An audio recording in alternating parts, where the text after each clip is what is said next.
નમસ્કાર, આપ જોઈ રહ્યા છો spark today news. Ahmedabad traffic પોલીસો દ્વારા એક નવી પહેલ શરૂ કરવામાં આવી છે. માર્ગ સુરક્ષા માટેના સોનેરી નિયમો વાહન ચાલકોને સમજાવવામાં આવ્યા. માર્ગ સુરક્ષા માટેના સોનેરી નિયમ માટેના પેમ્ફલેટ છપાવીને zone beat traffic booth stadium 5 રસ્તાના બીટ ઇન્ચાર્જ એએસઆઈ કિશોરસિંહ તેમજ ઇન્ચાર્જ રમેશભાઈ સાથે ટીઆરબી જવાનની ટીમ દ્વારા ટ્રાફિક પોલીસ અને હોમગાર્ડ મળીને વાહન ચાલકોને નિયમોનું પાલન કરવા માટે નિયમો સમજાવવામાં આવ્યા. આ પહેલથી પબ્લિકમાં જાગૃતતા આવે એવી આ એક કામગીરી તેઓ દ્વારા કરવામાં આવી છે. ટ્રાફિક પોલીસો દ્વારા લોકોને સોનેરી નિયમો એટલે કે વાહન ચાલકોને નિયમોની સમજણ આપવામાં આવી.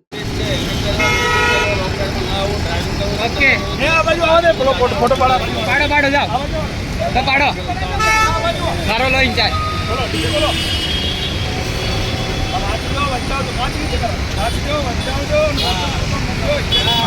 એ પાડી દીધો. ચલો તમે ત્યાં ઉભા રહી જાઓ.